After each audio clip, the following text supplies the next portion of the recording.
നമ്മുടെ 6 കിലോ മുകളിൽ ഉണ്ടായിരുന്ന ടർക്കി നമ്മൾ വെട്ടി പീസാക്കിയതാണ്. നമ്മൾ ഒരു കത്തിയെ തുടങ്ങിയ പണി ഇതിലൊന്നും തീർന്നില്ല. ഇത് നമ്മുടെ ഡമാസ്കസ് നൈഫാണ്. ഇത് അത് തന്നെയാണ്, ഓരോ പർപ്പസാണ്, അതറിയാലോ.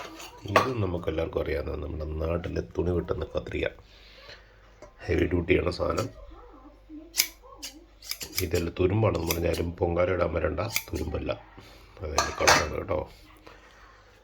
ഇത് ശരിക്കും നാട്ടിൽ അരച്ച് വെട്ടുകാരുടെ കത്തി, സ്ട്രോങ് സാധനം. ഇതുണ്ടോ, പേപ്പറൊക്കെ മുറിക്കാൻ പറ്റുന്ന സാധനം. ഇതാണ് ഇതിൻ്റെ ഷാർപ്പ്നെസ്. ഇതൊക്കെ വെച്ചാൽ നമ്മൾ അരിഞ്ഞത്. അങ്ങനെ മൊത്തം നമ്മൾ 3 പീസായിട്ട് 3 പാക്കറ്റായിട്ട് നമ്മൾ എടുത്തിട്ടുണ്ട്. 3 രീതിയിലൊക്കെ എടുത്തിട്ടുണ്ട്. കാലും അങ്ങനെയുള്ള പീസുകളെല്ലാം മറക്കാൻ വേണ്ടിയിട്ട് നമ്മൾ ഇതാ അങ്ങനെ എടുത്തു. പിന്നെ ഇത് ബ്രസ്റ്റിൻ്റെ ഭാഗമെല്ലാം കൂടെ തന്നെ എടുത്തു. പിന്നെ ഉള്ള കൊളുത്ത മാംസങ്ങളെല്ലാം കൂടെ അങ്ങനെ 3 രീതിയിലാക്കി 2 കറിക്കും 1 ഫ്രൈക്കുമായിട്ട് നമ്മളെല്ലാം അരിഞ്ഞ് പ്രിപ്പയർ ചെയ്തിട്ടുണ്ട്. കൂടെ കുടിക്കോ. ഇനി ഇതിൻ്റെ വേണ്ട റെസിപ്പി എന്തെങ്കിലും വേണമെങ്കിൽ നമ്മളുടെ വിളിക്കുക, മെസ്സേജ് ഇടുക, നമ്മൾ മെസ്സേജ് ഇടുന്നതായിരിക്കും കേട്ടോ. Thank you for watching.